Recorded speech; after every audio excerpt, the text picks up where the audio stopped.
Crosstalk, the unintentional transfer of signals between communication channels, a casual conversation.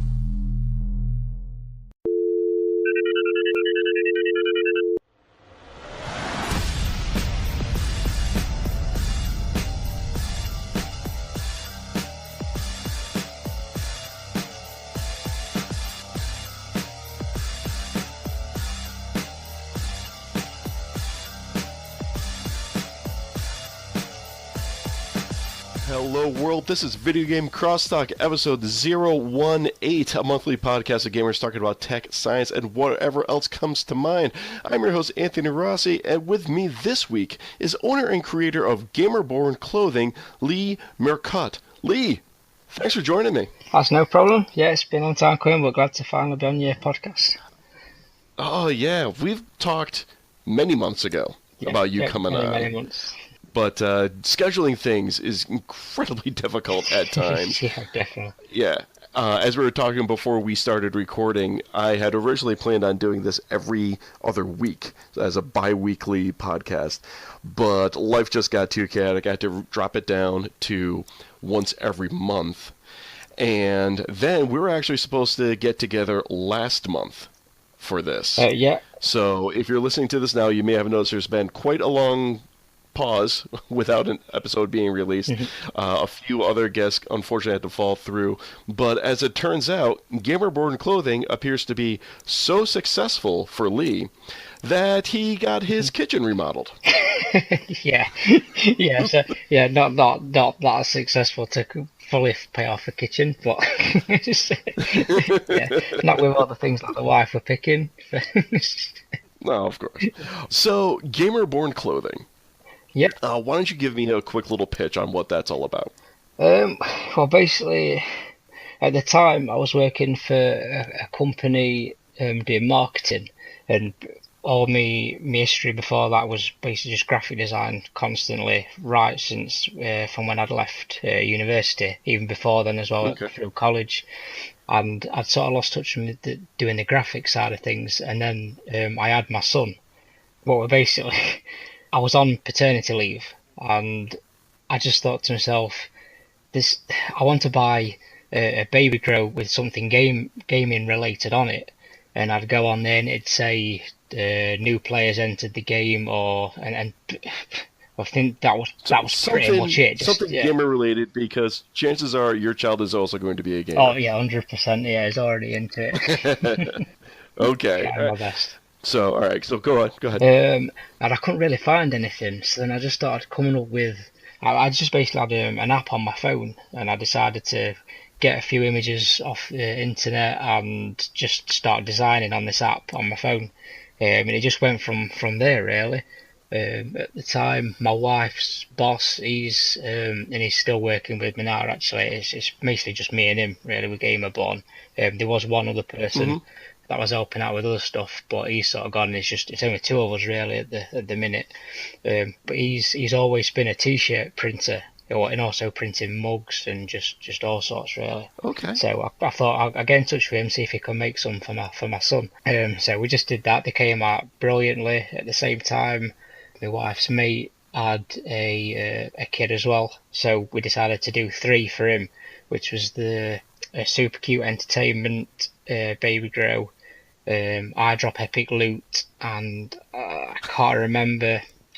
There was another one that I did, but we did all 3 of them for their son that was being born. Because they loved them, I just thought, right, I'm just gonna have to push this further. Really, I then bought a proper PC so I could properly start designing at home, and it just took off from there. Really, everyone would just seem to give in good feedback on it, and yeah, it just. So this started with you doodling on an app on your phone? It did, yeah, basically.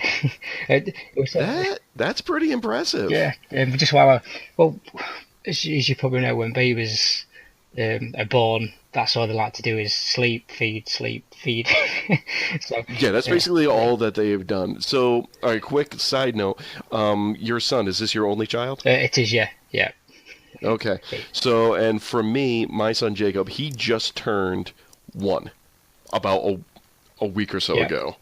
So, for you and I, we were both first-time parents, and I can assure you, all of the things that all of your friends and family, they tell you about a first-time parent and what it's like to be a first-time parent, everything is true with more exaggeration. Like, there's nothing that my friends and family could have told me for me to witness the absoluteness of it all. Yeah, you don't never quite know what to expect at an age. So in the first few months, really all they do is eat and sleep. That is, and cry. Yeah, eat, sleep, cry, and that's it. And then, so in that time where you've fed them, and then they go down to sleep for a couple of hours. The first, God willing, it's a couple hours. The first sort of week of paternity, or the first 2 weeks of that paternity that you've got off, it's just a lot of the times just sat around watching them sleep. You know what I mean? It's after them when they start to grow up, is that when your wife sort of got that year or 9 months of growing up, and the hard work sort of kicks in. Really, you should take your paternity a little bit later, to be, if I'm quite honest. Yeah, I ran into a very odd situation when Jacob was born.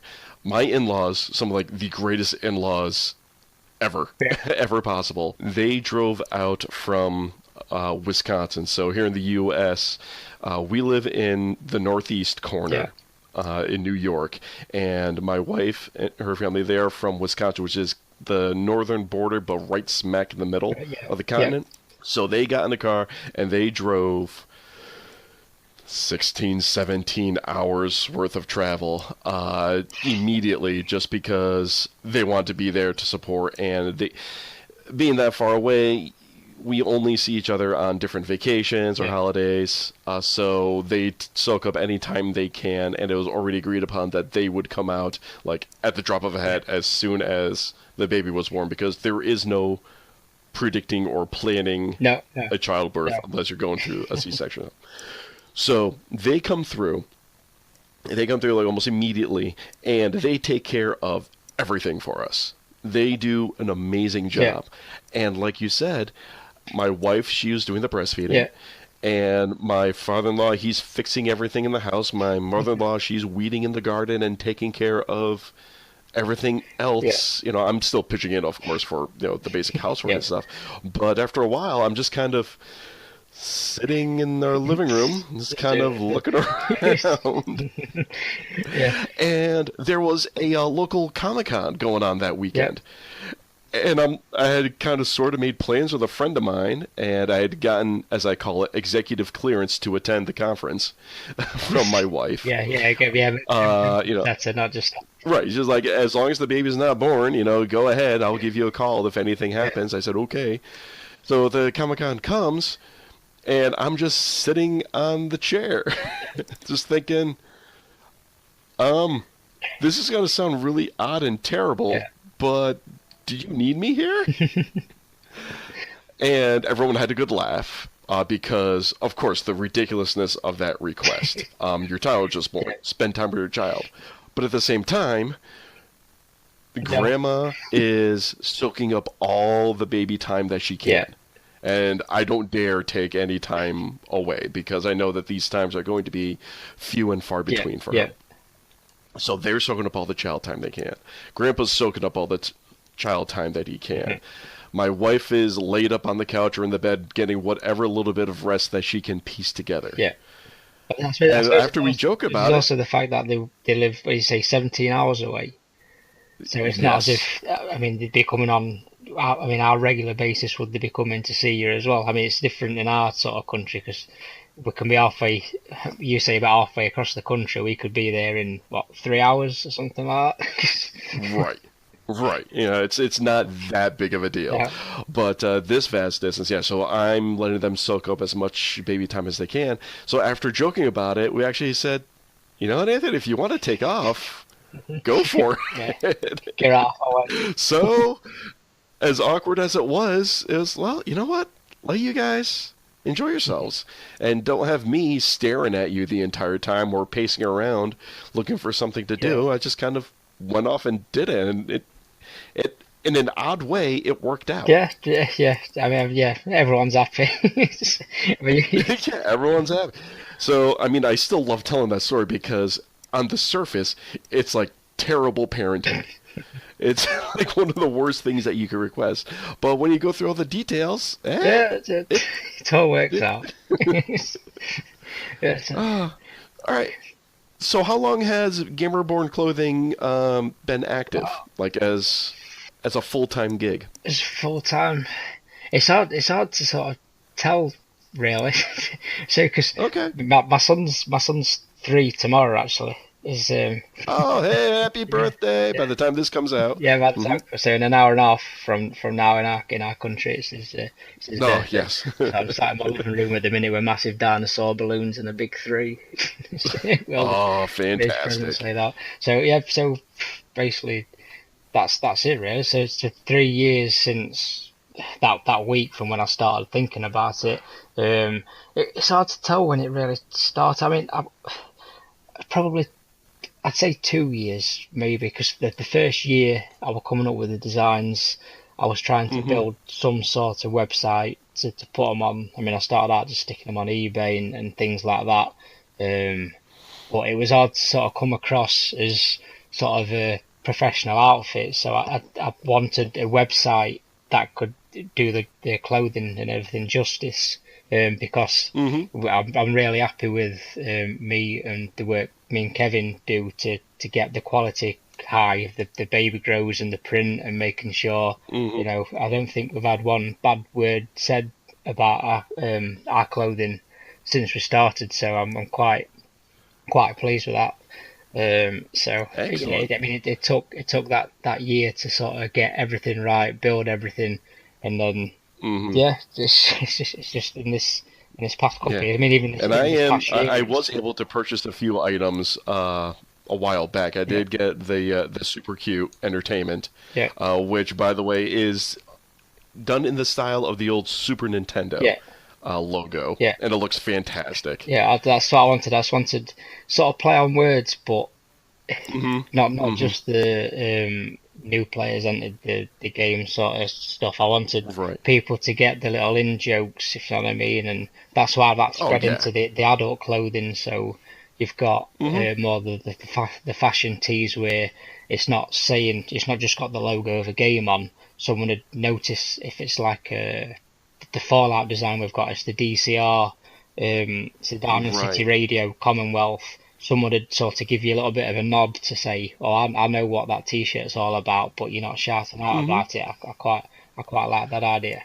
So, have you, with specific games like Fallout, so the DCR, do you have any trouble skirting around any type of copyright or like getting too close to an in-game logo? Have you run into any of those issues? As far as like licensing is concerned? No, I've not run it into anything. Okay. Touch wood, fingers crossed, and anything like that. I mean, I've seen companies go, and I don't know how they don't sort of get done for it. You know what I mean? So I mean, I've seen companies using Nuka-Cola logos and everything like that without licensing and saying it's inspired by. But anything that I personally design, I always check up of any sort of copyright and anything like that, any phrases or anything. I make sure 100% that I don't want any sort of problems with anything. It seems like DCR, that's a little bit more deeper into the game, rather than just Nuka-Cola or like a Vault-Tec or something like that. That's a little more deeper into the game, and it's not like the actual DCR. Or did they even have any official logo? It's been a while since I played 4. It is a while since I've played it as well. Actually, it's called Diamond City Radio. That's the thing. So it was just to play on that, so people could see the DCR, the Commonwealth, and the actual graphics, the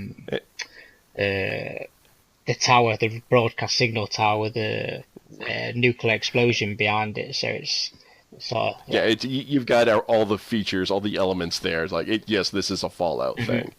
And speaking of DCR, when you did you do that quest where you help out the DJ of DCR? I did, yeah. I did. Did you help him get some confidence, or did you leave him as a whiny, nasally I thing? think I helped him get some confidence, but from what I can remember, because it is a while since I've played it, is there's some sort of confrontation in a bar between two people in there, from what I can remember, and I'm sure both of them ended up dying. And when I spoke, those things happen. And when I spoke to my brother not long ago, he said, "I don't think that was meant to happen." Well, And I thought, well, it did. I said, I made them both angry. It's Fallout. People tend to die in unexpected ways. Yeah. I mean, just it is. oh. Yeah, so I said, "Oh, how did you progress from there?" Then I said, "I don't know." So yeah, I'm sure not both of them are supposed to die. I said, "I angered both of them. I shot one, and somebody else shot the other." So It's fine. Yeah, Everything's fine. So, what are you playing right now? Are you into any games at the current moment? I am playing. I'm trying to play Final Fantasy 15. Okay. I've played about 5 or 6 hours of that. Really enjoying it at the minute. I really need to put more time into it. Really, I've got that much of a backlog. Mm-hmm. And actually, I'm playing Ghost Recon Wildlands as well with my brother. Oh, nice. In fact, just messaged me before we come on here saying, "Can I get on tonight?" So I'll probably be playing that after we've finished talking. Excellent. I never got into any of the Ghost Recon games. They look like they're fun. I've not but played from what I've not played any before this one, and it was the fact that me and my brother we really like to every so often play a co-op game and really sink some hours into it. And that just seemed a really good one to play because we enjoyed playing Far Cry. Which one was it? I think is it Far Cry 4 was the co-op one, wasn't it? On PS4. Okay. We really enjoyed playing that. So we're trying our best to, because we're both playing it on PlayStation. We're trying to platinum it at the minute. But it's nice. It's a grind. It's a real. It's like the problem we're finding with it is, how you can play an RPG such as Diablo, which is another game we've stopped halfway through playing just because we were finding the grind a little bit tough. We just which is what the game's all about, really. It's just doing the same thing, trying to get that loot. But it's like Ghost Recon Wildlands is like playing that, but you're not grinding. You're doing new missions. You're in a different place, but you still seem to be doing the same thing. And if it weren't for the glitches and the bugs, and the really stupid things that are happening to us, such as cars flipping into the air and crashing helicopters and coming away unscathed, just landing on your feet, and just things like that, and asking for an helicopter and putting it inside a building. If it weren't for all this sort of stuff, I think we'd have stopped playing it a long time ago, but we're having a lot of fun with all the bugs and the glitches. Oh, well, nice. Which is probably not the best thing, but... Well, speaking of a grind, you may run into a bit of an issue with Final Fantasy 15. Right. I was able to complete the game, but that definitely had a very grindy, monotonous feel to it once I got later on, because a lot of the missions were just the animal hunts. You've probably been able to do a few from that one. What was it?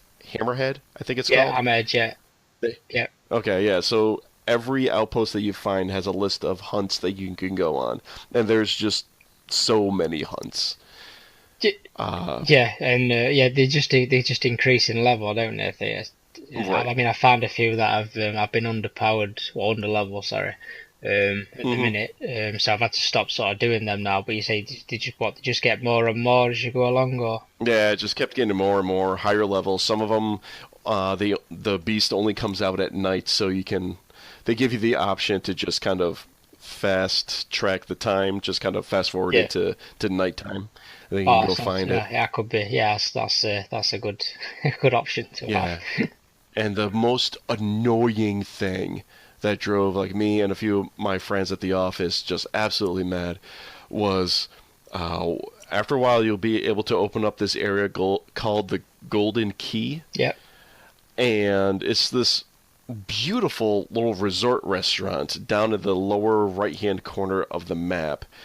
And you can drive up to the entrance to it, but then you have to walk for a good minute and a half just to get yeah. Okay. And like you can't run because the run is just limited to like 5-10 seconds. Yeah, it is, yeah, before the If you've stamina noticed. runs out, yeah. So I try to run, and he runs for like 10 steps, and then he stops because apparently if you're the prince of this magical city, there's no reason for endurance training. So you just run for a few steps, and then you're winded, and you can't run again. So that's going to be like the most annoying thing that you'll run into. Well, I've heard that there's can I play on PlayStation as well. I'm going to eventually try and platinum it because I've heard it's quite an easy one to get. It's a long one to get, but there's no hard trophies apart from one where you have to get. Is it Gladius? Gladius, is that his name? Yes. Yeah, I'm still getting used to the names of everybody. He's got a trophy where you have to get him to a certain level, and it only levels up if you're running around with him constantly. But you don't realise this until after until the end game where you've been travelling around in your car everywhere, and he's not levelling up that way. Or if you're on your chocobo, you're not levelling it up either. Mm-hmm. So I've been trying to do as much running around as I can early on in the game, knowing that that might be the last trophy that I need. Oh, jeez. Oh, that's got to be terrible. Find that right at the end after you've completed everything? Yeah. Oh, man. Well, good on you for getting ahead of it. Try my best.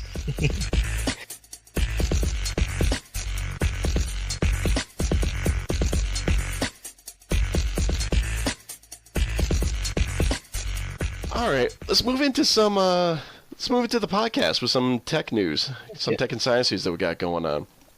So the first article that I have listed, and like I mentioned, this is the first podcast. We kind of skipped a month last month, so this one's a little bit on the older side, but I absolutely need to talk about it just because of the hilarity and the practicality of it all. So over here in the US, our naval submarines will soon be using Xbox controllers for our periscopes. And this is one of those things where it sounds hysterical until you start talking about some of the logistics. So, Leigh, what are your thoughts on this? Well, when you did send the link to it, because I'd not heard anything about it, as you said, it did sound just how are they going to do that? But then when you actually read into it makes perfect sense. Because I thought to myself, why don't they just use a joystick for the telescope? Right. But then it goes into even why that is actually what they're using at the minute, and that's why they're having problems with it, and it's just difficult for people to get to grips with, especially when people are now used to those the controllers.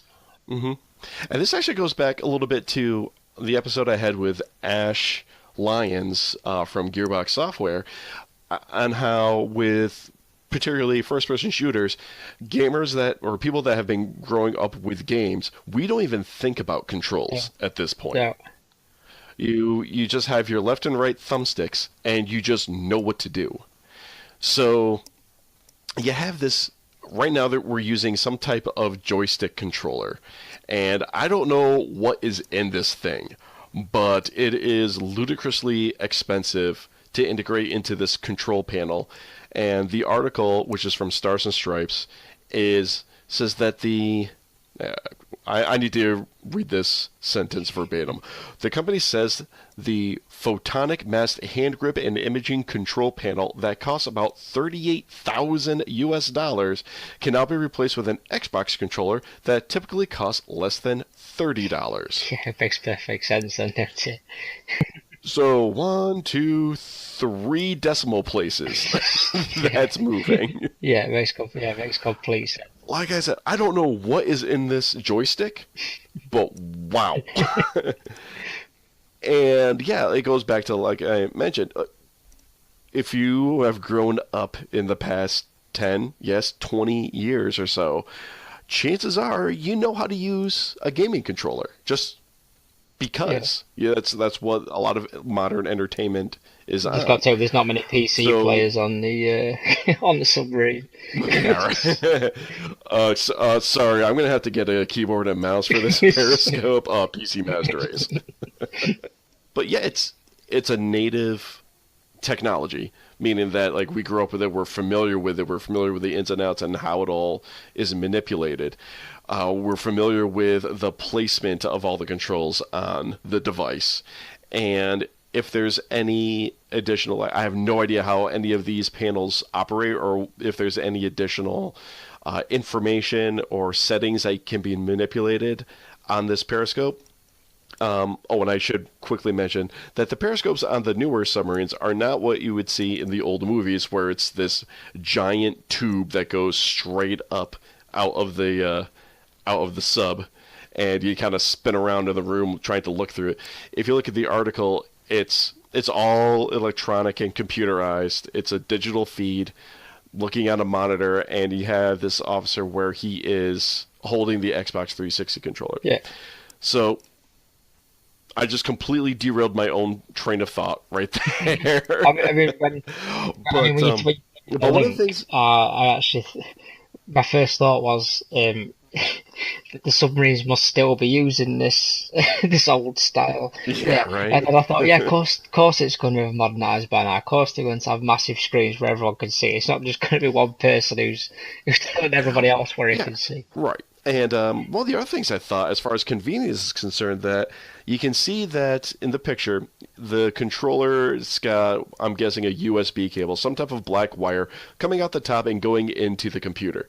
And that reminded me, or I was reminded when I heard about this story, that you can use an Xbox controller for PC gaming, no problem. You just have to download a few drivers, and it just becomes a new input device. So, and using the Windows operating system, I should say. So, being able to grab a controller, pop the appropriate plugs into place, make sure that the operating system has the appropriate drivers, because trying to access the open internet while you're on some type of military maneuver is probably not the best idea as far as security is concerned. Not downloading things. Yeah, so we'll do that while we're docked or something. But just being able to pop that in, that's got to be fantastic. It's just the price, really. Saving absolute. Oh, the price is ridiculous. It's just saving thousands. Everyone's used to it. I don't understand how complicated this joystick could be. That it said it'd take weeks of training, or did it say hours of training for people to get used to it? I don't know. How complicated this joystick have been for people. So yeah, that's one of those things where I'm just going to accept what they tell me as truth and kind of move on.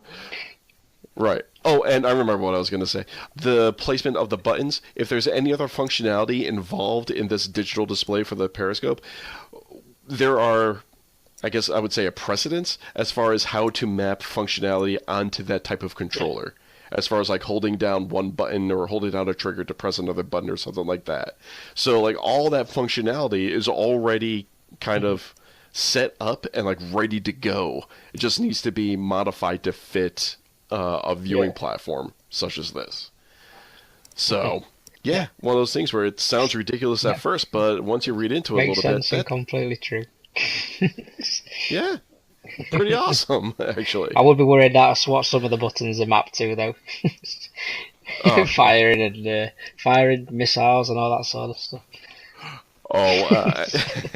I hope they have a little bit more communication than just the guy sitting behind the periscope screen, as far as firing missiles are concerned. But, All right, so next article we got. And this is really cool, in my opinion. This is something I'm really excited to talk about. The first floating wind farm built by offshore oil company delivers electricity. So this is an article from Ars Technica. And off the coast of Scotland, they've been posting these floating wind turbines. And as of October 18th, it has begun full operation. So did you get a chance to check out these videos? I did, yeah. Yeah, one of them things where you just don't understand how it can work again, but then once it's explained to you, it makes perfect sense. Yeah, that seems to be the theme of this episode so far. That'll be an episode title. So, what we've got going on, which is a windmill farm for electricity generation.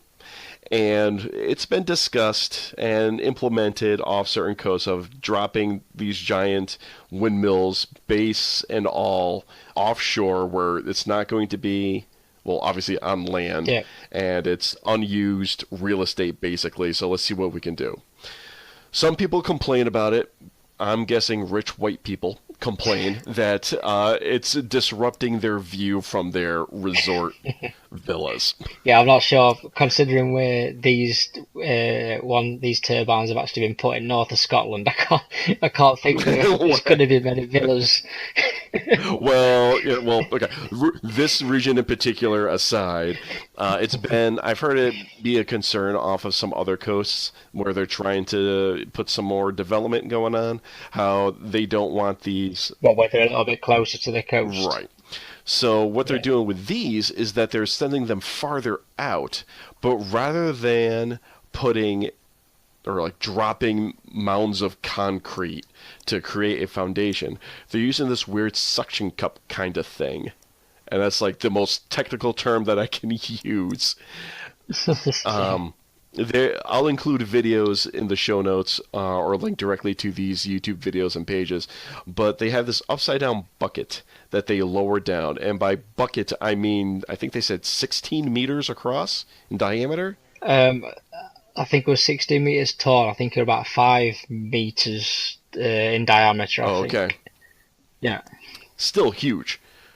still has to be massive. Yeah.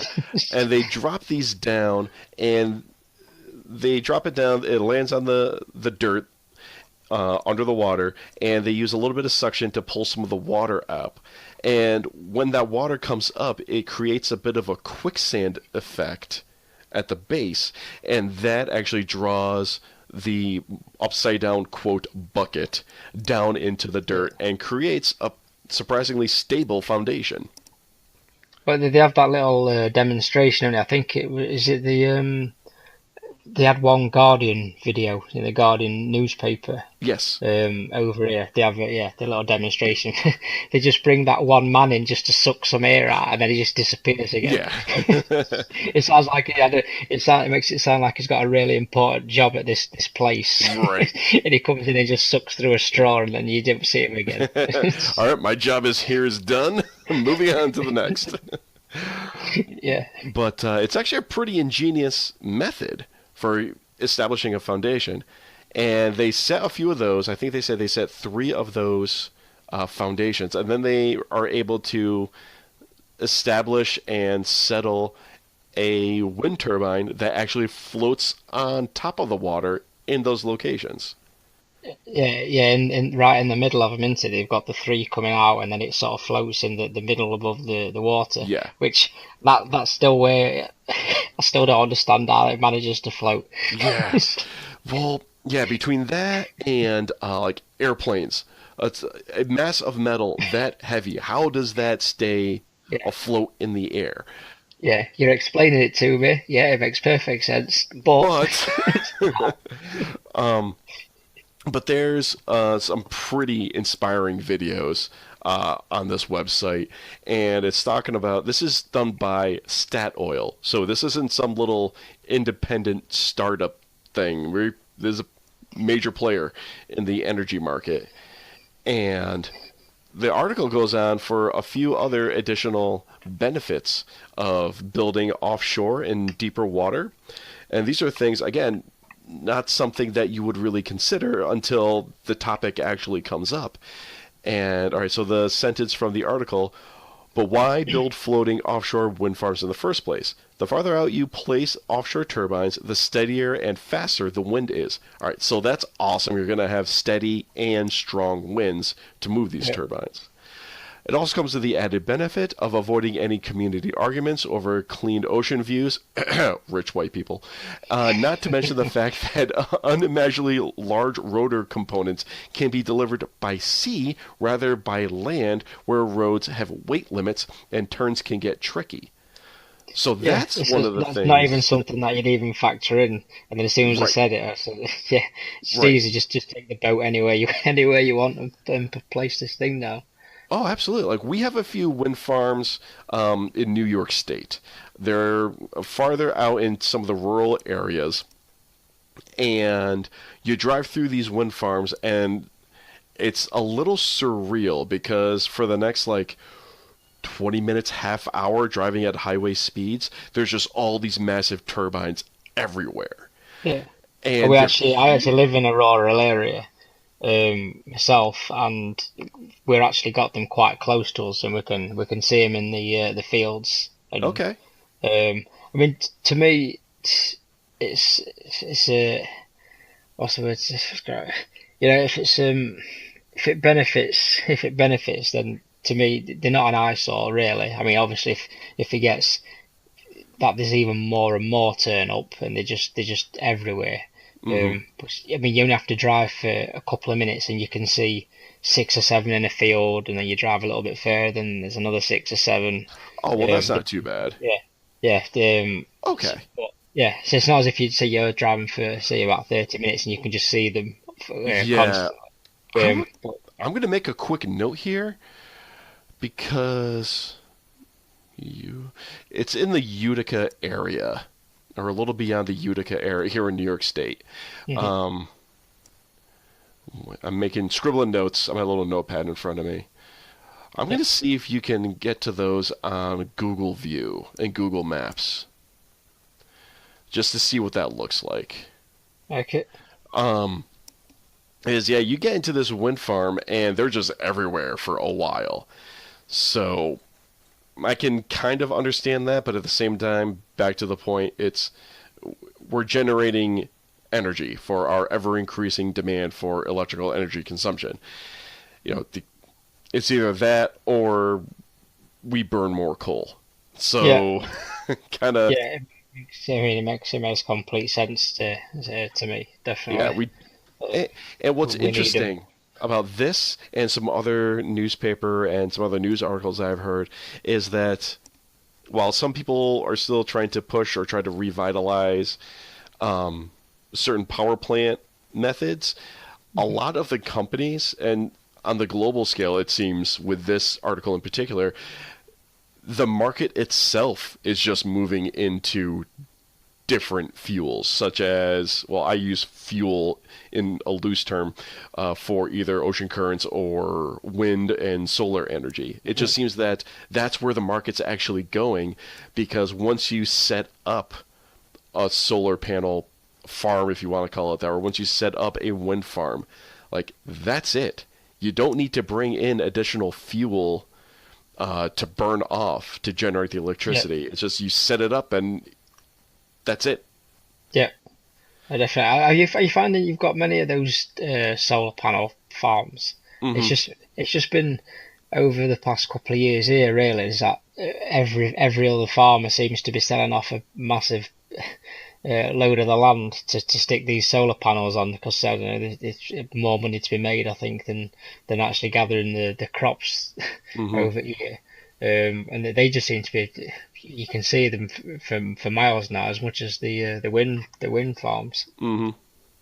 Well, I mean, it's there. We have this giant gaseous ball of fire in the sky that's just, slamming us with energy. You might as well, latch onto a little bit of it, see what happens. Yeah.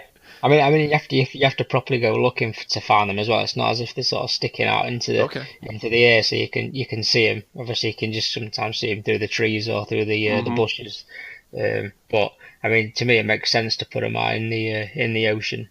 Mm-hmm. Just stop the complaints from from people that, from the few people that can cause the little bit of a ruckus.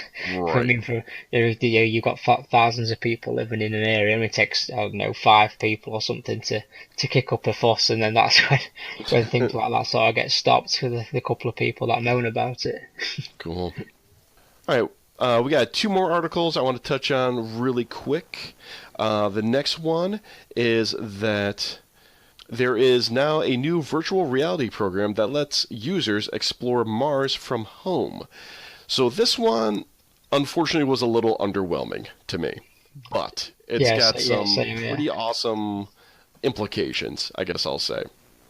What are your thoughts on it? Probably the same as you, really. When I first seen that, you're gonna have a VR experience where you can walk around on Mars. I thought, that's going to be amazing. And then when I seen it, definitely underwhelmed. But then I suppose when they talked about it a little bit more, saying, this is where the rover landed and this is the actual place, it's been mapped out, then it sort of felt a little bit cool, and it would be good to experience that in VR. Obviously, I was looking through my mobile phone. You know how you get the little 2 screens? Mm-hmm. So I've not got any sort of VR headset or anything, not even one of the mobile ones. So I was looking through the 2 screens you get that make up, when you're supposed to see it with both eyes. Mm-hmm. So I was just looking at that, but I can't say that it'd be that good in VR. Really. So. Yeah, unfortunately, it really is a little underwhelming, but then if you think about it a little bit more, this is actually pretty amazing at the same time, because what you end up going to, either through your mobile or cell phone or VR headset, or I'm kind of flipping around on the desktop PC version of it all. And it's a little wonky to maneuver, but it gets the job done. What you end up seeing is the little patch of land that the Mars rover has landed on, and you can walk around virtually a little bit. Just kind of look around, pop to different locations, and there are a few of these additional information bubbles that you can click on, and a narrator gives you a brief discussion of what that is and what's going on. The problem with it is that it is a very small area. And that was definitely. Is there about 5 areas as well? I think. Something like that. Yeah. It's a pretty small area, but I will say, and this is where it gets pretty amazing, is that you got to remember, this is the Martian surface that you're looking at. Yeah. You know what I mean? So as small as this area is, I'm looking at the ground surface and pebbles and dirt, even though it is just a lot of pebbles and dirt on this vast, red, endless desert. I'm looking at a Martian surface right now. Yeah. That's sort of going back to what I said, is that first off it felt underwhelming, but then to think when they mentioned that this is where it actually was, then that's when it starts to think, this is pretty cool. Just wish it was sort of And this is like, I can't remember how long this rover was supposed to have its mission last, but it's been going for, like, it was supposed to maybe last maybe a year or 2, and it's been going for like 10 or something ridiculous like that. I can't remember offhand, but I do know that it has well outlived its initial planned stay of operation. So the fact that it's still receiving messages and still kind of rolling around on the alien surface, and I can't remember exactly what the delay is. Even doing things that they were never even expecting. When it probably landed, they were never expecting to be sending images back so we can use them for VR. Right. Oh yeah, like that was not part of the initial scope for this project. And it really also makes me wonder, we're getting some pretty high quality images. I mean, granted, some of the images look a little stretched out, but that's because it's trying to splice everything together from a bunch of photo stills. But it's still, some of those images look pretty clean as far as image quality is concerned. And it is effectively stitched together to create a virtual environment. But I'm wondering, if they didn't plan on this, did they actually upload the software to allow this camera to do it, or was all that information done back at home? That might be the simpler way to do it. Yeah, I would have Yeah, thought. I'm flipping through. It's not mentioning it in the article right now, but that's what they were able to do. But yeah, they definitely. This was not the plan to do, but this sets. I don't know if I want to say precedence. It's definitely a proof of concept that this is possible. Yeah, as far as deeper exciting. Exploration is concerned. Yeah, exciting to see where it can go and exactly what they can do and expand that area, go to different sites. Yeah, be interesting to see what they can find. Yeah. Well, either that or just, as time goes on, that we try to reach farther into our own solar system. If we're, able to get this rover design up and active for this amount of time, can we send it to a farther moon? Like out farther in our solar system, and are we able to set up would we be able to send up communication and transfer back and forth? Because I can't remember exactly how long the delay is for the Mars rover. It's like 15 or 20 minutes each way. It's not exactly an efficient method, No. which I think probably is also the reason why. Just the fact that we're doing it is amazing. Yeah.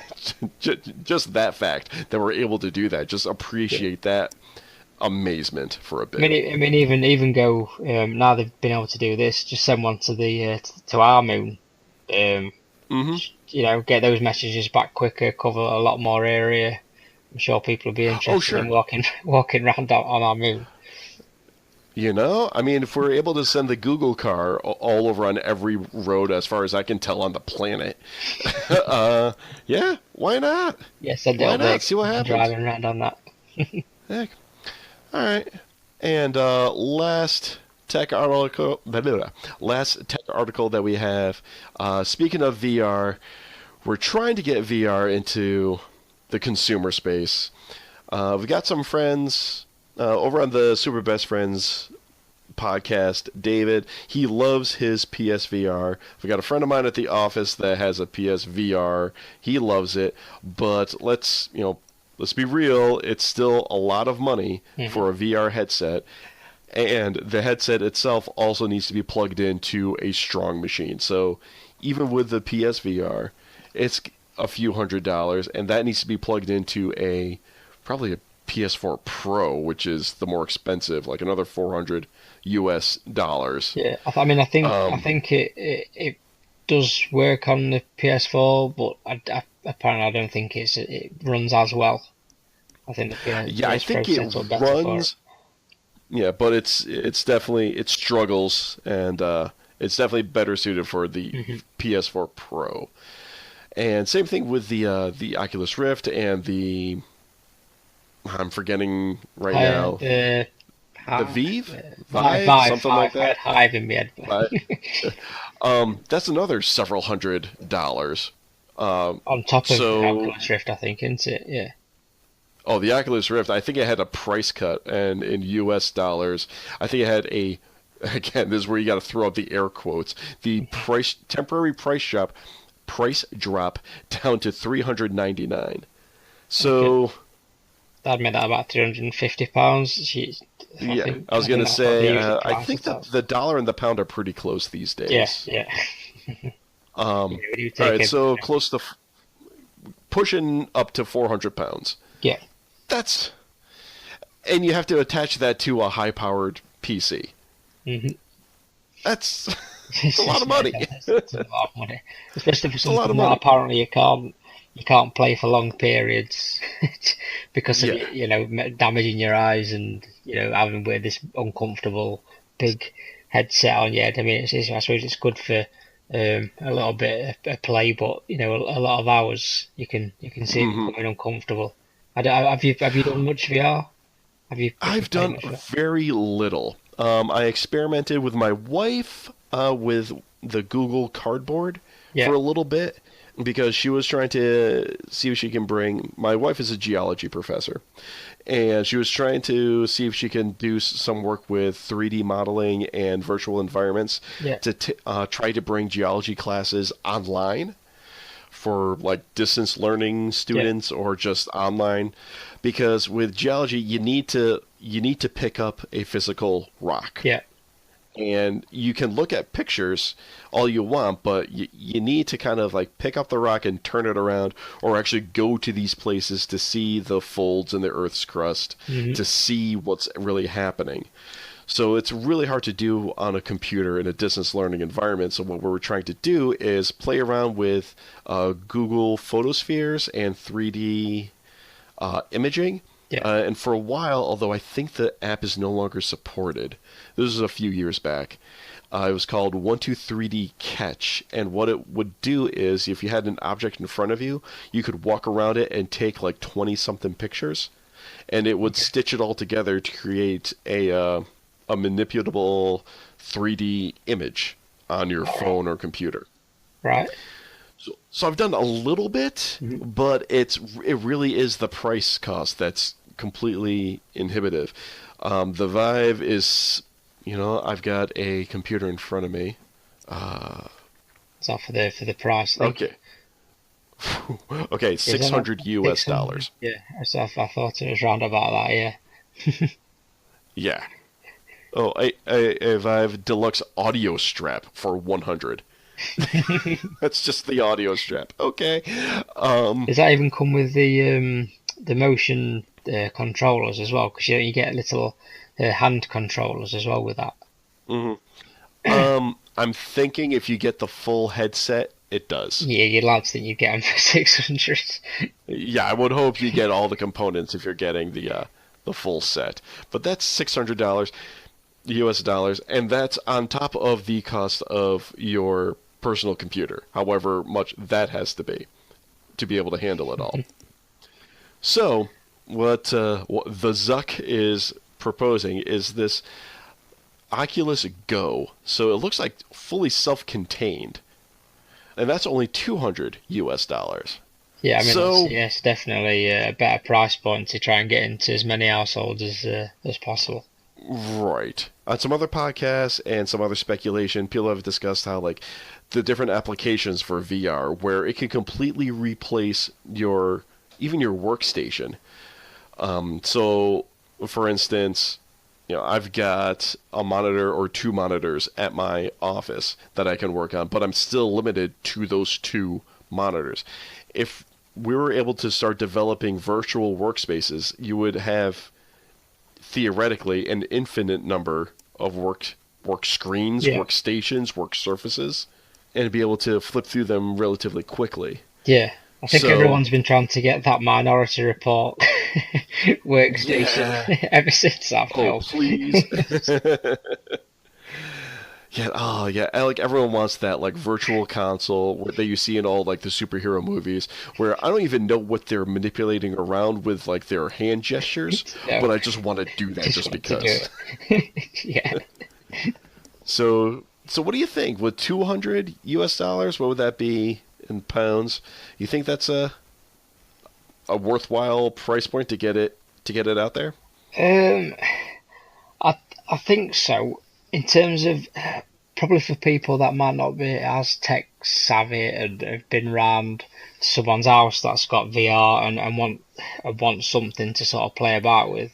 But for me, I'd probably be looking at what sort of quality is it going to sort of give. If you know what I mean, what sort of experiences is it going to give? I'd be looking at that sort of stuff before I'd make some sort of decision. I mean, I've not tried VR at all except for the Google the glasses, the cardboard thing, like you said. I've been around VR and people playing it, but I've not actually been into it myself.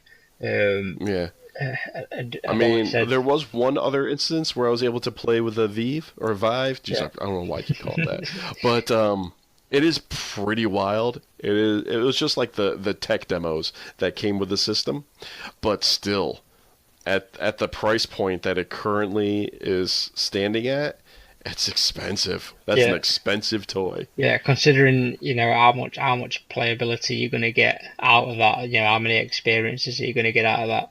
I always said I'd probably look at getting some sort of VR as soon as they announced being able to play Fallout or Skyrim in it, because I've always thought I'd be lost in that world, and I think that might be what sort of pushes me now to actually get in one and trying one. I've always wanted to have that. That's why I've said that could be the main thing that gets me into it. Yeah, Bethesda is really pushing towards it, but I mean, I don't want to say they've been milking Skyrim, but they've been milking Skyrim for a long time. I mean, it makes sense because it's an amazing game that I played 6 years ago. So, like, they don't really need to recreate a story. They don't need to create a new combat mechanic. They don't need to create new environments. So, if people are still buying it, I mean, why not? I mean, there's people who have been playing it non-stop ever since it come out. Obviously, with the PC, with having all the mods and everything. But I know personally, I've not touched Skyrim since I probably completed it when it come out. So I wouldn't mind going back into Skyrim, because a lot of the stuff you can't really remember. There's that much content in it. I probably wouldn't have done every single side mission, even though I put that many hours into it. So I mean, but then again, there's probably still something like hidden. Yeah, definitely. And then I've always thought the Switch as well. I thought, the Switch. I've not got the Switch yet. If I end up getting a Switch, probably around this Christmas, then would I get it for that? Would I save that for VR? But yeah, again, it is Skyrim, and it has been out for a long time. So, well, I hope it works, because VR is we are ready for VR. People want VR. People just don't want to spend $2,000 to get limited content for what they can do with VR just yet. So maybe this standalone $200 might bring it. Might break the cycle enough. I think it's for the ease of it as well, and not having all the massive setup with all the cables.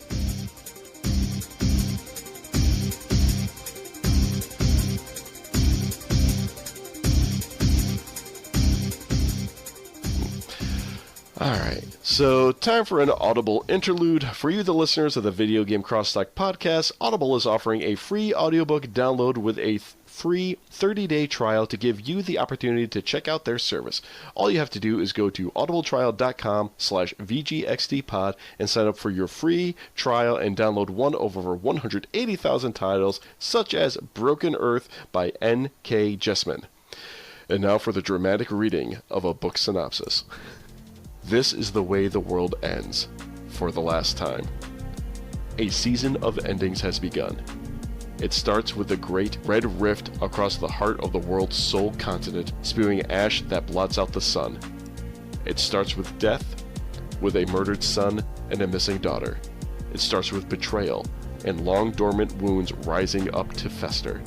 This is the stillness, a land long familiar with catastrophe, where the power of the earth is wielded as a weapon, and where there is no mercy. Again, that's audibletrial.com/VGXTpod for your free audiobook. Alright, on to some gaming and geekery. And the first article I have, again, due to the long wait between episodes, this article came out last month, but given the nature of your clothing company, I thought it'd be worthwhile to discuss. And we're just going to file this under Gaming While Parenting. And this is a Kotaku article that was posted a month ago, titled Destiny 2 is practically impossible to play if you're a parent. And the internet went into rage mode when this article was published. Although I might have noticed it more since I am an avid Destiny player, personally.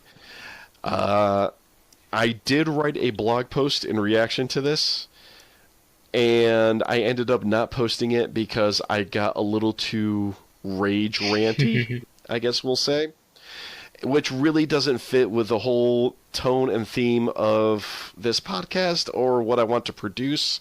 So I decided to just let it cool and thought, like, don't feed the trolls, don't put out just a rant piece. Leigh, did you get a chance to flip through this article? I did, yeah. It was by Kesem McDonald. I quite like writing. She used to work for IGN. She's pretty good. And I've actually I have to agree with it, because when Lucas were born, so the game come out. When did Destiny 2 come out? Would it have been 2 years ago?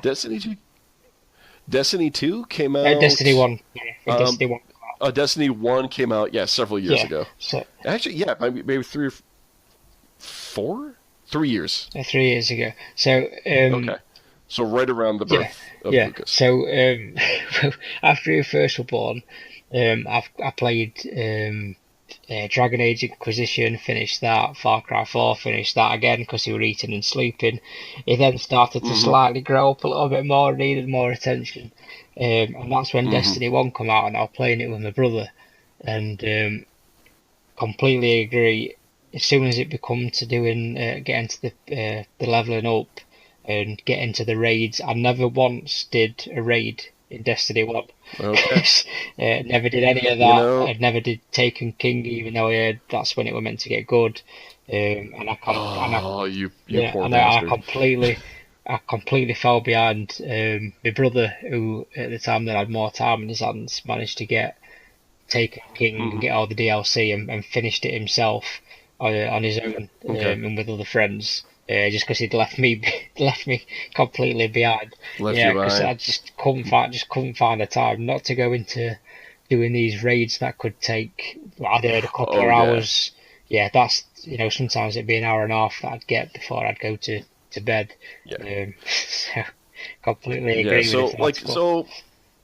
And that's the thing. I'm of a couple different minds on this. My first reaction to it was, this is nonsense. I'm able to play Destiny 2 no problem with a newborn son.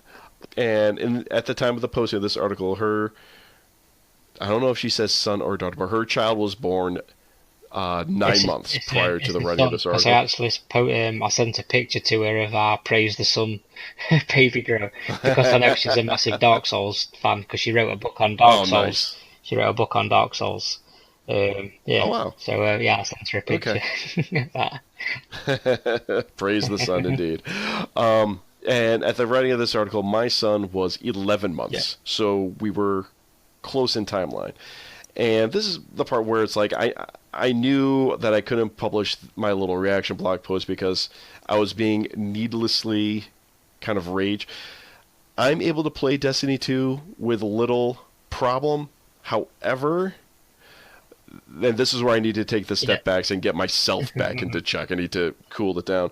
As far as the raid is concerned, like you said, there's no way I can do the raid right now. And that's and according to some, that that's when the game starts to really sort of take off, and I think the article says that one of the first raids is one of the best things that Bungie's done. But she's never going to see it. Well, and that sentence I have a little bit of issue with, because if you stick with the game, you'll be able to see it. And here's why. And this kind of goes into my second note in the show notes that I sent you about discussing about parenting and putting gaming at the forefront. We're gamers, this is what we do. I have conceded, and as a parent, you should concede, deal with it, that your life is no longer your own, and you need to reprioritize things. Your child is more important than any event that is happening in game. Definitely. Right? Let's just get that out of the way, as a steady, as a solid statement. That's your child's more important. As far as the raids are concerned, prior to Jacob, yes, I would spend hours upon many late night, early morning hours doing one of the raids, trying to get through King's Fall with the Taken King, which, I am so sorry you never got to play that. Yes, Yeah, definitely. Yeah. It really is a fun raid. So, yes, I would spend hours uninterrupted. That's what you do with raids. As far as the Leviathan raid is concerned, I've mentioned to some friends of mine at the office, I'm just not going to be able to do the raid.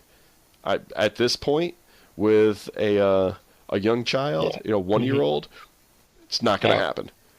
I'll watch a YouTube video, maybe just like maybe watch one of the guide videos, but it happens. To say it's impossible, I personally think that's a little bit of a stretch. But I think you can always find time for that. Right. I have personally, I have 3 characters. I just started my 3rd Guardian on Destiny 2. I started my Hunter. My Warlock is, I think, at 290 or 289. So max light level right now is 305. I'm at 290-ish. My Titan is at like 278, and my Hunter just crested 260. So it's possible just playing like an hour or two here and there. They made it pretty casual gaming friendly as far as getting powerful gear. And you can still jump on, have a little bit of fun after you put the little one to bed, but then, log off because your child's going to wake up early in the morning and they will let you know that they are awake. If they don't wake up through the night as well. Oh, yes. Oh, it was so glorious when we figured out the sleeping pattern or the sleeping schedule for Jacob. We're like, my wife and I would actually sit next to each other during the evenings after we finally figured out what the sleep schedule should be. And we actually looked at each other while sitting on the couch one day like, what do we do? Yeah, what did we do before he was here? Yeah, what? Yeah. What do we do? We've got time now. We got time again. What do we do? Raids. But really, as far as parenting or being a gamer parent, you really have to accept the fact that the long games, the epic RPGs, are not going to be for you for a while. Unless you choose. So I have my obsessions, Dark Souls and Bloodborne and all that sort of stuff. And so you enjoy misery, is what you're saying? Yeah, pretty much. Enjoy misery / a challenge. Okay. But then, if you're willing to put some of the other games aside and focus on that, you can get your play out of it. Yeah. And that's what I've been doing. Since Destiny came out, I have played no other game other than that. Yeah. I'm usually the type of guy to stick with one game until he beats it and then move on to the next. But Destiny is one where... What I love about Destiny is that you can play it exclusively when new content drops, and then you can just put it aside for months. Yeah. And then when the new DLC drops or the new update comes around, you can pick it back up again, and you can catch back up fairly quickly. Is that because they put the level cap there to be able for that to happen? Yeah. Yeah. So it's actually not that bad, but again, you're just gonna have to. Being a parent during this particular time frame, the raids are not going to be in your future. Unless, and I kicked this idea around the office, and we kind of jokingly agreed, what if I got a babysitter for that night? Yeah, that makes sense. We thought about it for a second, and a night out with a wife would cost how much money? For if you're going to do the whole dinner and a show thing. Yeah. How much are you going to spend on dinner, plus drinks? How much are you going to spend at the show? For tickets, depending on what that show is.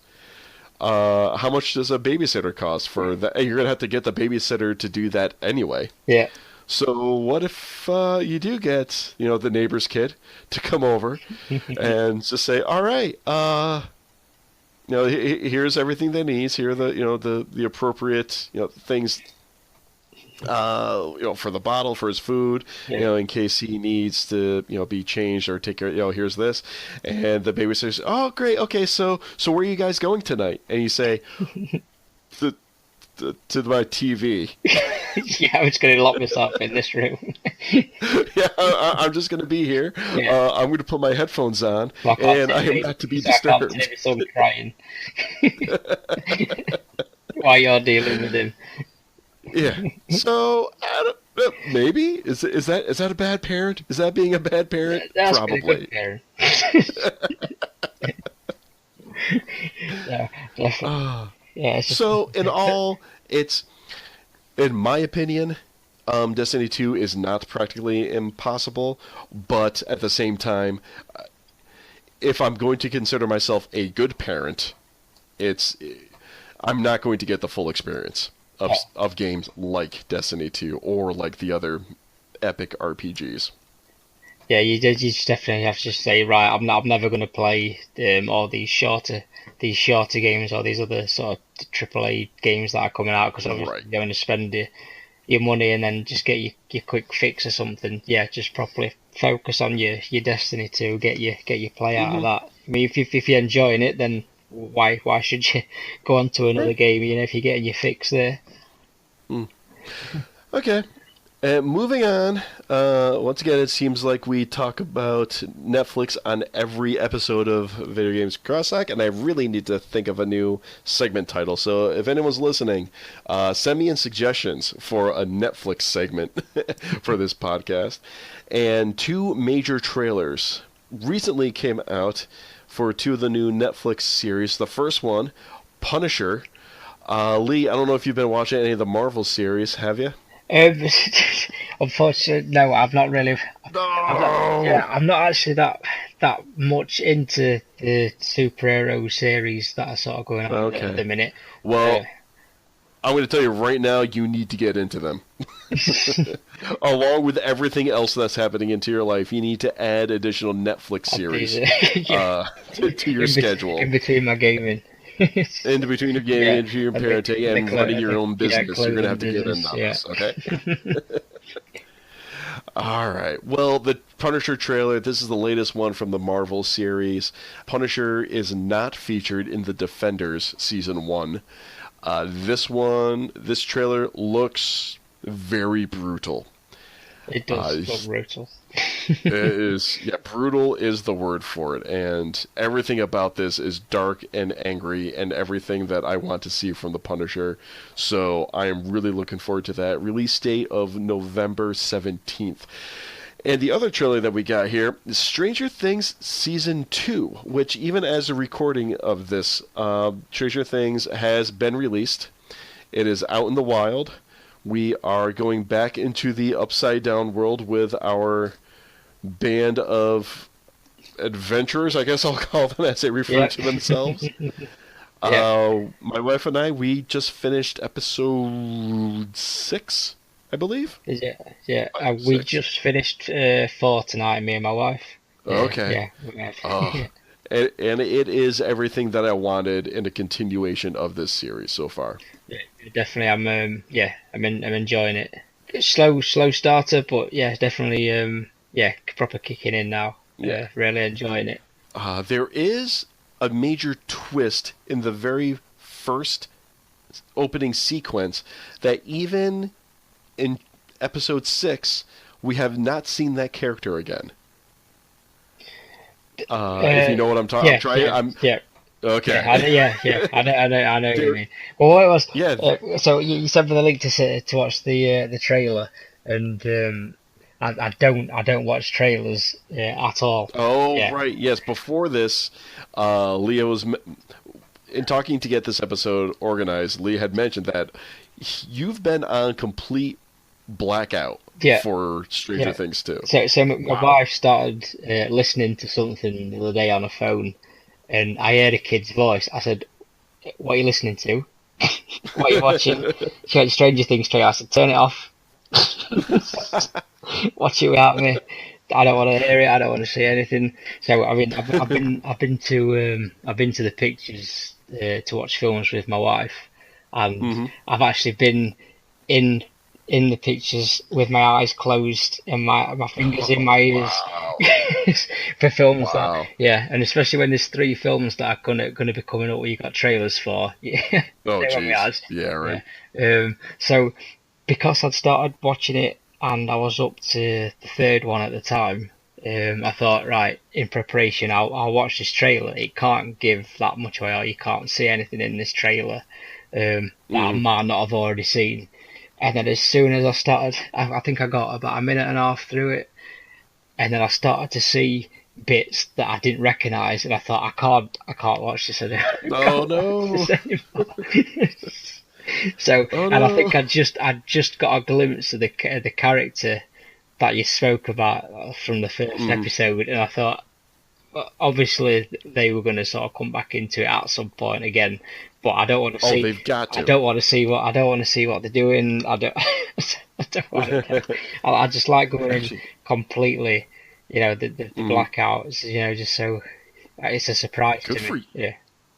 Good for you. A while ago, I did an N7 Day episode with Nikki Vick and Wade from Mulehorn Gaming, and somehow Nikki was able to avoid all spoilers for Mass Effect 3 up until last year. I don't know how she was able to do it. That is a long time to go without hearing about that controversial ending with the amount of coverage you've got. I'm still going with there was one fan theory called the indoctrination theory for the ending of Mass Effect 3. Yeah. And even if EA and BioWare says no, that's not the official story, I'm sticking with that because that makes the most sense. Really enjoying it. Couldn't make it to the end of the trailer. Oh man, good on you for staying true. Yeah, good on you. I try my best. Even when it comes to Game of Thrones, I don't know how I managed to stay off social media and everything, just to try and avoid things. And I don't even bother with Game of Thrones because there are so many twists and turns in Game of Thrones. I just I'll read a headline and just blow it off anyway. Yeah. Well, there's that many characters, names to remember. You're thinking, right, who's that? Right. You have to actually see it. There's so many. You have to actually see the episode and actually see the scene to understand who it is anyway, because there's that many names and they're all similar. Yeah, I have no idea who these characters are, and like right from the first few episodes, and my apologies for spoiling episodes that came out 6 years ago or something, but I can't remember Ned Stark. Yeah. Was his name. Yeah. In all the promotion material, you see this guy's face everywhere, and like 2 episodes in, he gets beheaded. Yeah. And I'm like, okay, so that's the way we're gonna play this. I'd seen Game of Thrones about for so long, and I seem to see him in everything, as you mentioned. And every time I'd every time I'd accidentally spray it on, because I didn't get into it straight away until probably the 4th series. Okay, yeah, I got into maybe the third series. So go ahead. Yeah, it was then, and I watched the first 3 series over 2 weekends. I binge watched it while my wife was at work. That's what you do when you've not got a kid. you spend 30 hours over 2 weekends watching Game of Thrones to catch up with your mates if they don't spoil anything. So anytime I'd flick on before, then accidentally Ned Stark was there, and you just think, oh yeah, he must always be in it. So imagine the surprise when he gets beheaded. Yeah, exactly. Like he's in all the promotion material. Like, all right, he's going to be a standard, mainstay character, and then ka-thunk, what the hell? Yeah. Okay. And then as the series goes on, main characters just drop left and right. Sometimes you'll lose 6 characters in the same episode. So by this point, I'm like, oh, this person is rumored to die. Whatever. Maybe they will. Maybe they won't. Yeah. I don't know. Yeah, they can just take anybody out when you least expecting it. Yeah. So any spoilers that I might read over in the headlines, I'll read over them like, oh, that's an interesting theory, and then just move on and just not pay attention to it. All right, one more topic for gaming, and a lot of new games came out recently. or three in particular that seem to be setting the internet afire. Do you play any of these series? Assassin's Creed Origins was released the same day as Wolfenstein 2, and also Mario Odyssey. Yep. I've not played much Nintendo. I do plan on getting a Switch, so Mario Odyssey will be a game that I will play. Just for the fact that I want to start playing with the little controllers with my son, getting his little hands used to controllers. Mm-hmm. But I've not really played many Mario games just because I've not had. I did have a Wii, but I didn't play. I think I played Mario Striker on it, Mario Kart a little bit. Didn't have a Wii U, didn't have the GameCube before then, so I've mainly been Sony, and even back then, right back in the 90s, I was Sega, just because I couldn't get my hands on a Nintendo, because all my mates had one. So I got a Mega Drive or a Genesis, as you'd call it. Okay. I'd play on that, and if I wanted to play Nintendo, I'd go around my mate's house.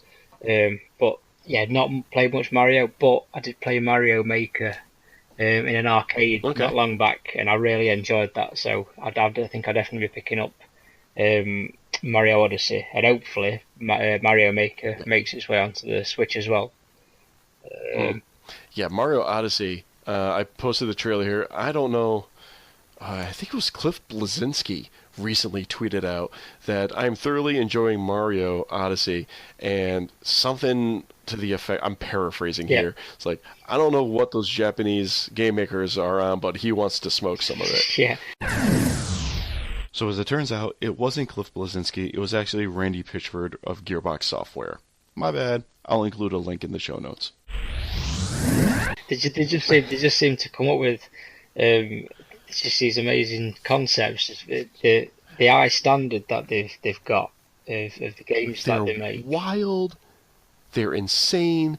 They're so imaginative. Yeah. Like, I don't know how you can even come up with these concepts. I think but thank you. I listened to it was a podcast I listened to quite a few years back now, that there were rumours coming out of Nintendo that for Mario Galaxy they'd let everyone that was working on that game just come up with mad ideas, and then they'd just work their way into the game. You know how they were saying each level of Mario Galaxy would have some sort of quirk about it, if some amazing new mechanic or something like that, and then you'd never see it again. That apparently come from these little brainstorming sessions with these developers and games designers that had just jot down these mad ideas, and then they just work their way into the game just for one stage. I think that's probably how they do it. I wouldn't be surprised. I mean, it seems plausible to me, because they just come up with wild, crazy ideas, and it's amazing. They make it work. Yeah, I mean, when they first announced the game and they first shown it, the New Donk City, people were going, what the hell is this all about? Why is there normal looking people and all this sort of stuff? And now it's actually out and people have played it. Everyone's thinking, oh, look at this billboard, look at this little Easter egg over here that it makes complete sense that these people are here now, and they've got weird cameos apparently happening, and everyone loves it. so nice. Hey, good on them. Yeah, they know how to do it. So also Assassin's Creed Origins was also released earlier this week. It looks amazing. It's getting great reviews. I really hope it's as good as the critics are saying, because I have been a long-time fan of the Assassin's Creed series, but they kept dipping, or straying, I should say, farther and farther away from their stealth origins, where it's just become just all-out open field combat at this point. Which, I mean, if it's enjoyable, that's what people want, go for it, but I'm one of the few people that actually enjoyed a lot of the conspiracy modern day stuff, modern day storyline, and I really enjoyed the stealth aspects, but they keep straying farther and farther away of it. Are you Assassin's Creed fan? Yeah, I've played quite a few of them. Okay. I think I'll probably look to pick up Origins. I didn't get Syndicate. I played Unity before then, just so that 'cause, apparently it was co-op, so I played it through with my brother. But in terms of what I have played, I played the first one, the second one was probably up there as being one of the best, and that's pretty widely well thought of. But my favourite, I think, was Brotherhood, the third. Did you play that one? Yeah, it was Yeah, I've really played. nice going around Rome. Even, the Colosseum and everything. I was already derelict, even though it was all the way back then, because obviously it was still used hundreds of years before then, Right. and all the little inventions that you tried from Da Vinci. I loved all that sort of stuff. Yeah, that was fun.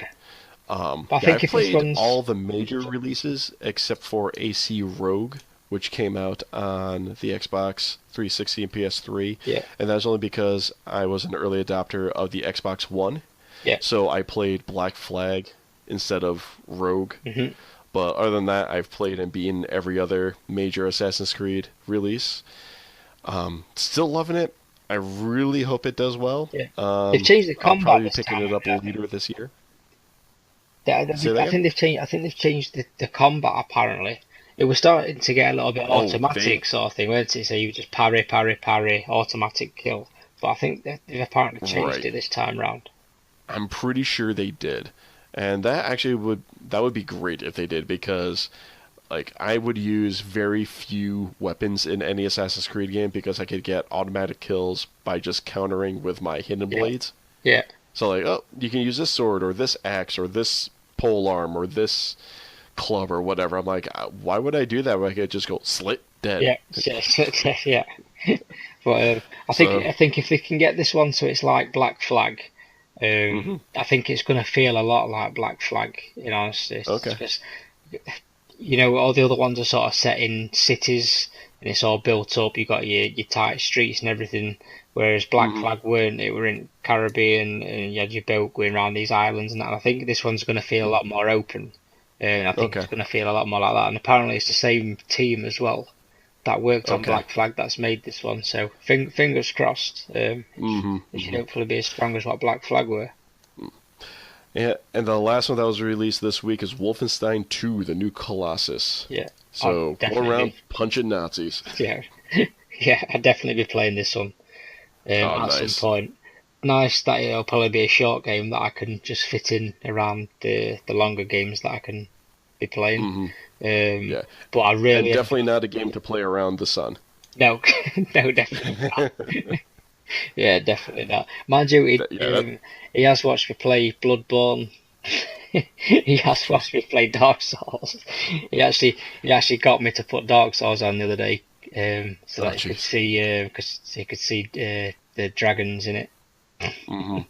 Well, there's, and this can be an entire podcast episode by itself of what is appropriate at what ages. In certain fantasy types of violence, I don't think it's as bad because you have that additional layer of fiction around it. Yeah. But with games like Wolfenstein, it's No, yeah, a little I definitely wouldn't be Yeah. showing him anything. Yeah, let me Yeah. show you the dragons, son. I don't want to show you anyone shooting some zombies, Nazis, sorry. Okay. All zombies. Yeah, it's all fake. Everything's completely fake and make believe. Okay, we can handle that. But as soon as we start closer to real life, and it's not just blood spurt here and there. It's graphic and emotional, and you can see their facial expressions, and it's a tense moment and a lot going on. Yeah, so So- they got no understanding of it. Yeah. So we'll yeah, be a good parent. Do the right thing. You know it's the right thing. Yeah. Do the right thing. Anyway, Wolfenstein. Yeah, the first one was really good. Okay, I did not get a chance to play the first one. Yeah. But I really want to play the second one. It's- So that's another one we'll see if I can get into later this year. The Target department stores around here are doing their buy two get one free sale right now, and I thought I was going to pick up both AC Origins and Wolfenstein. I was kind of kicking around the idea, but money's a little tight right now at the household. I don't have that much time to play. Again, going back to the whole being a gamer parent discussion we had. Mm-hmm. So I ended up actually not buying either one of those two, but I did go to my local game shop and I picked up a used copy of The Last of Us Remastered. Yeah. So I will be picking these games up, but I got a lot on my plate right now. Have you never played The Last of Us, have you not? No, I recently purchased the PlayStation 4 a few months back, and I had been Xbox ever since prior to that. So I missed out on The Last of Us. Oh yeah, you should play it. Hopefully the hype of it, of people saying how good it is, don't sort of take away from you playing it. Because sometimes I think a game can get hyped up that much before you play it. It can sort of take away from the impact some certain bits might have and little things that. But it's just a really good game. Very, very good. Yep. It's in my top 10. I would have thought. Yeah, that's pretty much what everyone says. Yeah.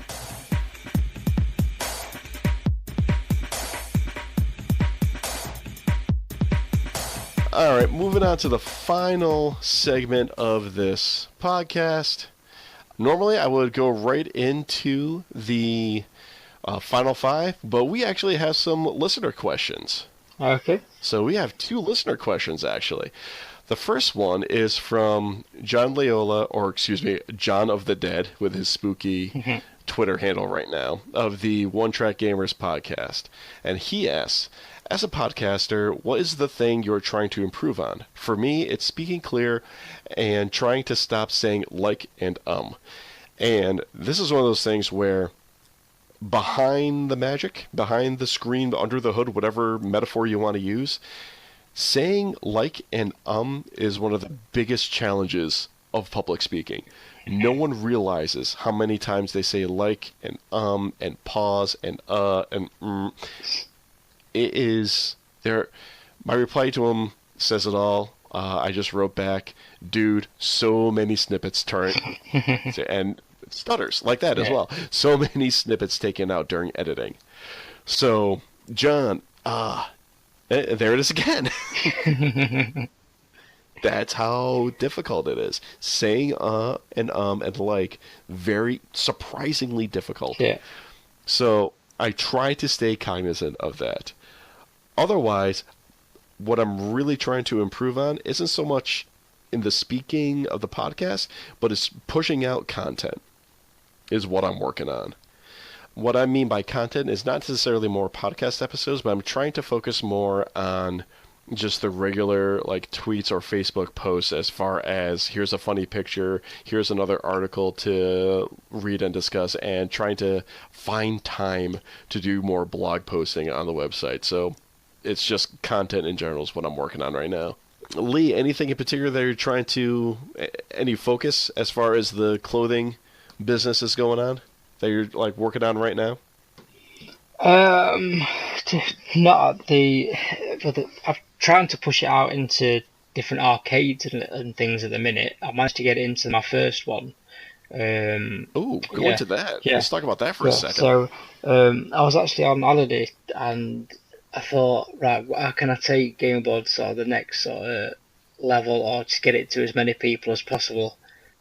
I started searching for arcades and I'm thinking, right, they must have some sort of space for clothing or anything really. So actually, in Nottingham, which is close to where I live, there's a national video game arcade, which was set up.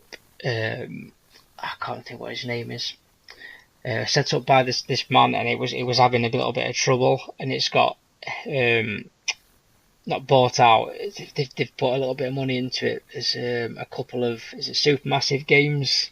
They've put a bit of money into it, or someone who runs Supermassive Games have put some money into it, and the creator of Doom, I think. I can't think. John, is it John Romero?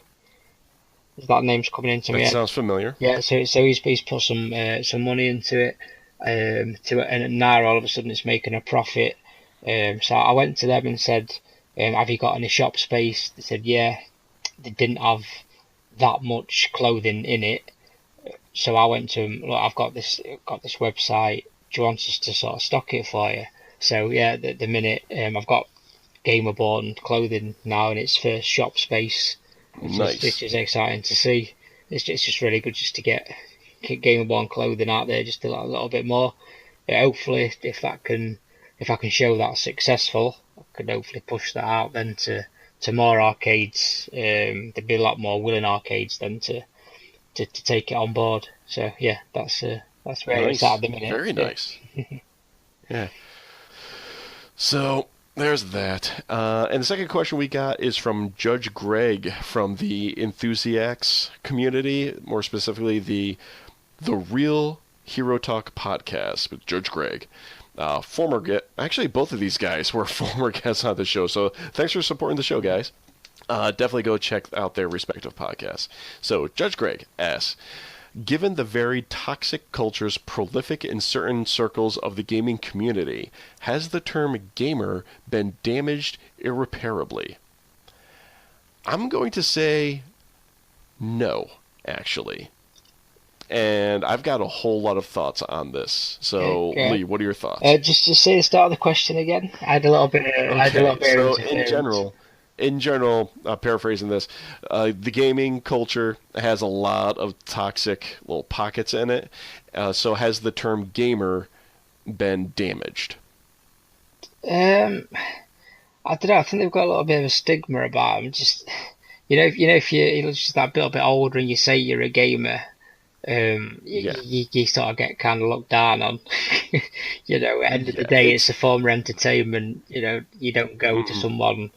You're watching this series and you've binge watched it for this long. You don't turn your nose up at them to say why are you doing that. Right. That's probably my only thing that I hate about when you say you're a gamer to somebody, which I think you've probably got your thoughts on different things.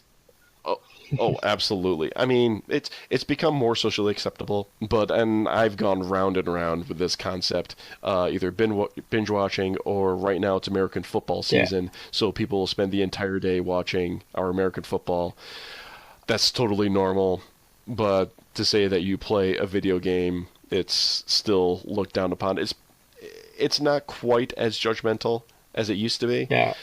But as far as the toxic gaming cultures or the toxic cultures within the gaming community itself, I don't think the term gamer has been damaged permanently, only because of this concept. And that's there are toxic pockets in every subculture and community. Any subculture or activity where there's a community or fan base, there's going to be the assholes. Yeah. Just in general, there's going to be terrible people who either take it way too seriously or try to push their whatever, and I'm just going to use that term, their whatever, into their fandom, and it's annoying and it's terrible and it pushes people away. And it's the vocal minority, I think, that makes the most noise and get the most attention. But for the most part, like for the reason why I made this podcast, all my friends who work in, or a lot of my friends should say, that work in the tech and science communities, they're all gamers.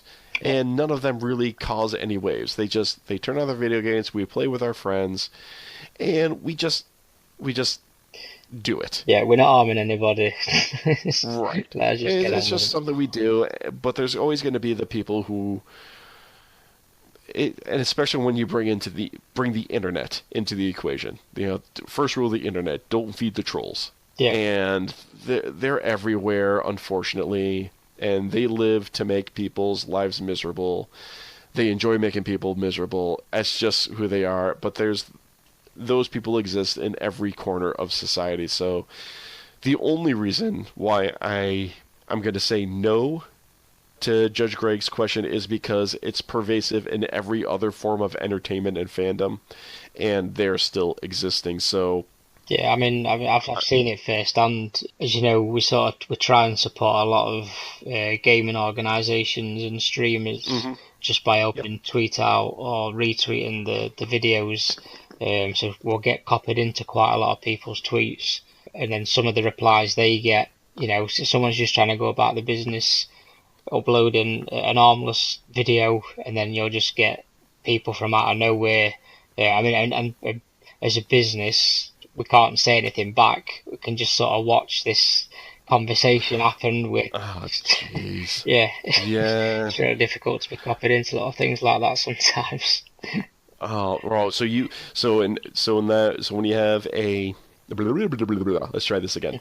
So as you just mentioned, you have associations with different streamers and content creators. Yeah. For a while, I was one of those people. Yeah. If you go back into the earlier episodes, I had the code.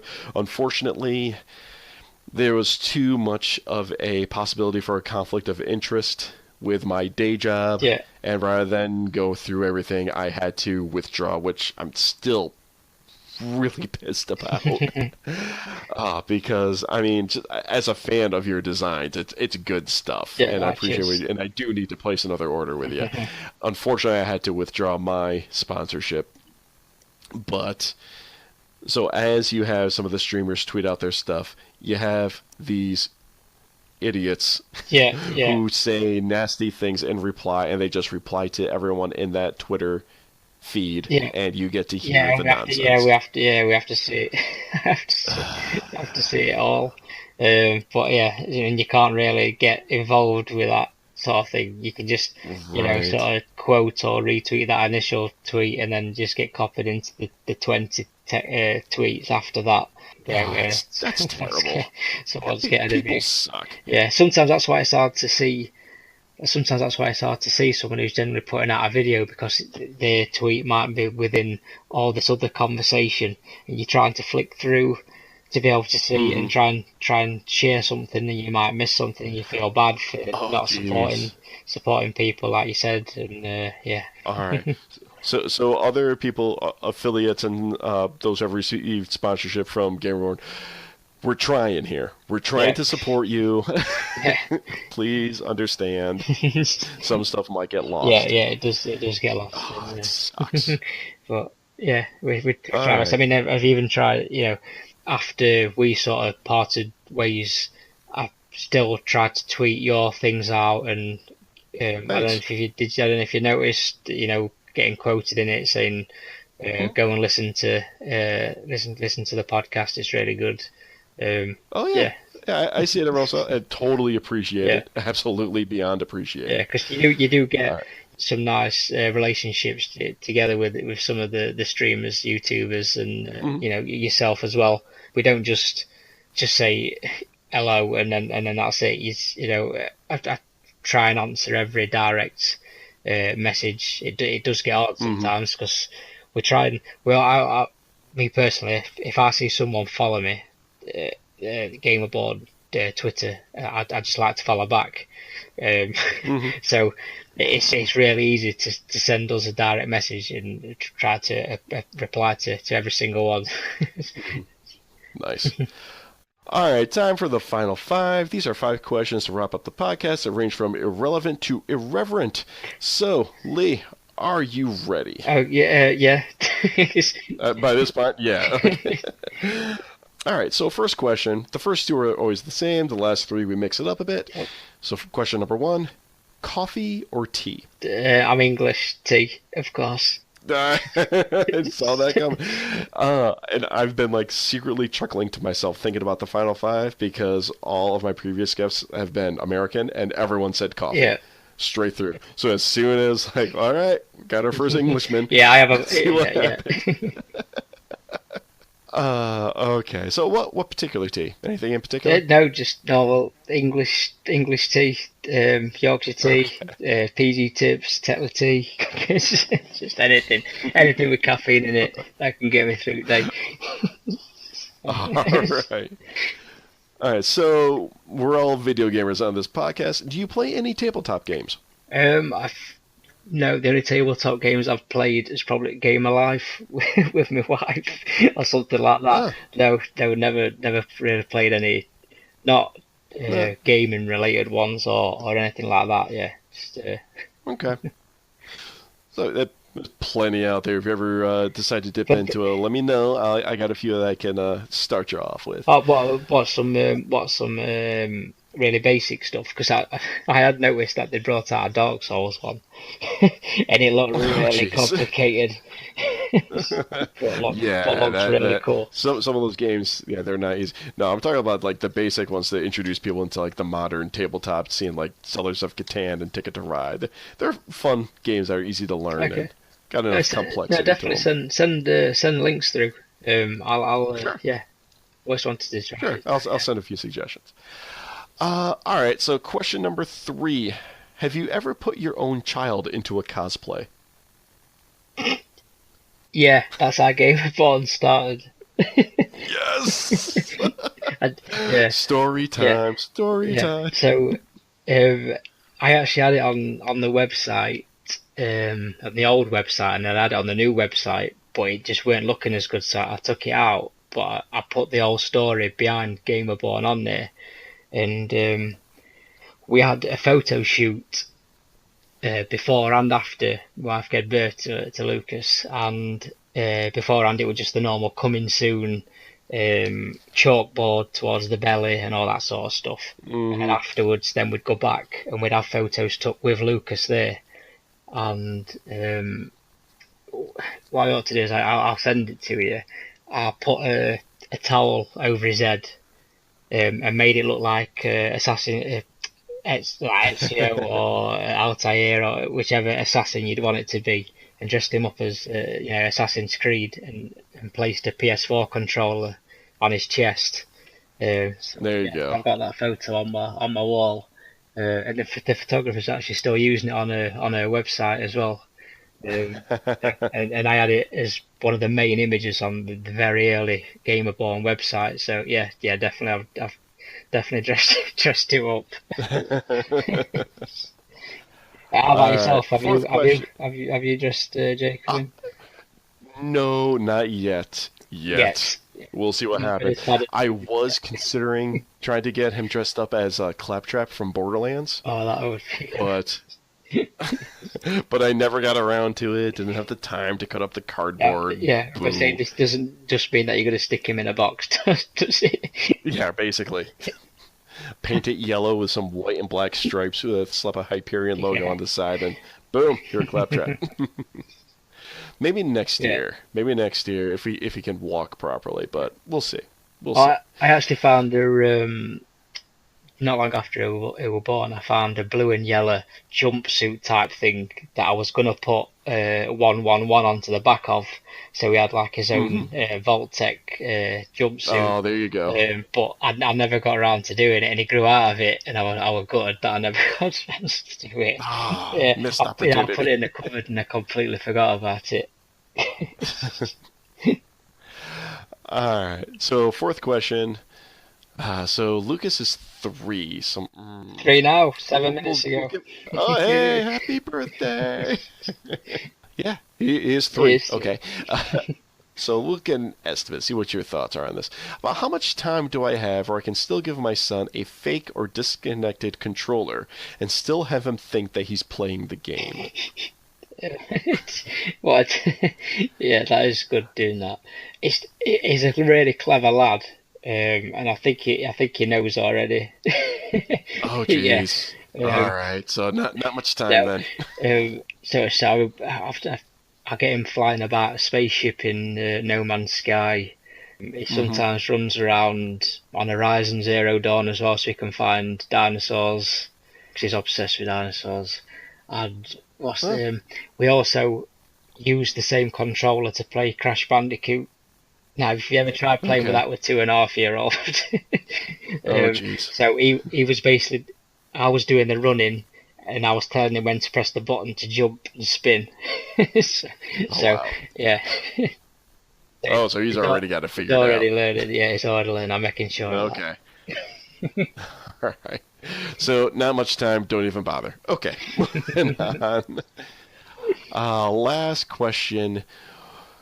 When your child becomes of the age to create his own profile online, will you guide your child away from a lame gamer handle? Yeah, it needs to be one that's not got just random random things chucked in there where you can't read what it says or something like that, or something rude. Definitely not something rude. Oh yes, I've got some other friends that they must have just they made a rude gamer handle, and they used to run a podcast, and they never gave out their gamer tags on the podcast. And then as I mentioned, I'm like, hey, you guys are on Xbox, throw me an invite. He's like, okay, so here's my handle, and he sends it over to me. And I thought, wow, so that's the reason you never put it up. Yeah, I'm not even going to ask what it is. Yeah, all right. Yeah, or as long as it's, or maybe not even his name plus a number after it, considering how many, Yeah, don't do that. No, yeah, don't think of something unique. Yeah, we'll get there. I know on Xbox you can change your gamer tag, but I don't think you can change it yet on PlayStation Network. I think that's one of the running joke that you can't change it yet. The running joke, right? Oi. Yeah, all right. So much money they could have been missing out on being able to. I know. Yeah, just get a small nominal fee just so they can change their name. Anyway. Alright, and that is all the time we have for this episode. Time for end of show plugs. You can follow me, Anthony Rossi, on Twitter, Instagram, PlayStation Network, at Hypersyntax, that is HYP3RSINT4X, or you can follow the podcast directly either on Twitter at VGXTPod or on Facebook at facebook.com/Videogame Crosstalk. I've also started blogging. I post blogs whenever I get the chance or get the time to. And I'll be posting these episodes at videogamecrosstalk.com. As for my guest Leigh, where can our beautiful listeners follow you around? We're on Twitter at We Are Gamerborn. It's also the same on Instagram. We've got a Facebook, which is facebook.com Gamerborn /Gamerborn Clothing, and our main website gamerborn.co.uk. I think that's everywhere you can find us. Yeah. Awesome. And I'll definitely have links to the main website and your Twitter in the show notes. So look out for that. And finally, if you are a gamer or know a gamer that wants to talk some tech and science news, let me know. Do you know of some tech news you'd like to hear discussed? Do you have any other general questions you'd like to hear answered on the show? Send an email to videogamecrosstalk@gmail.com and give me the deets on what's going down. Please don't forget to like, review, subscribe, and share this podcast all over your social media accounts, and we can be found on iTunes, Stitcher, Google Play, Podbean, and most other podcast services. One last time, thank you all for hanging out with us. Leigh, thank you one more time for joining me. Thanks for having me. Yeah, I've really enjoyed it. Excellent. Good to hear that. And since it is Halloween, we have some spooky quotes at the end. In the words of H.P. Lovecraft, the oldest and strongest emotion of mankind is fear, and the oldest and strongest kind of fear is the fear of the unknown.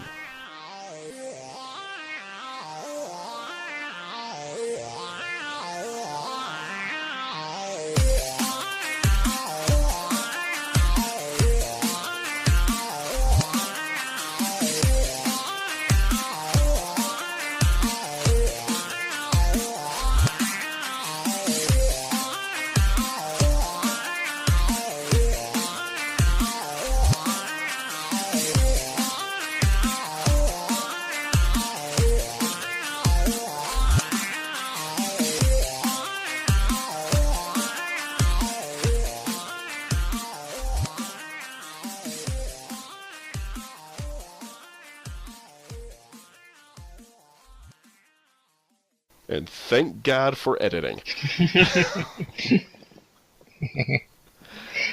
That was very dramatic. That was dramatic. Yes, it's very dramatic. Oh, so dramatic. Alright, so now we're going to move into the final five questions of this episode. These are 5 questions ranging from... Oh, jeez, I completely forgot my little tagline. This will go into post-credits. Do you know of any tech news? Do you know of any Wow, I can talk. This is such a terrible episode. Oh, thank God for editing.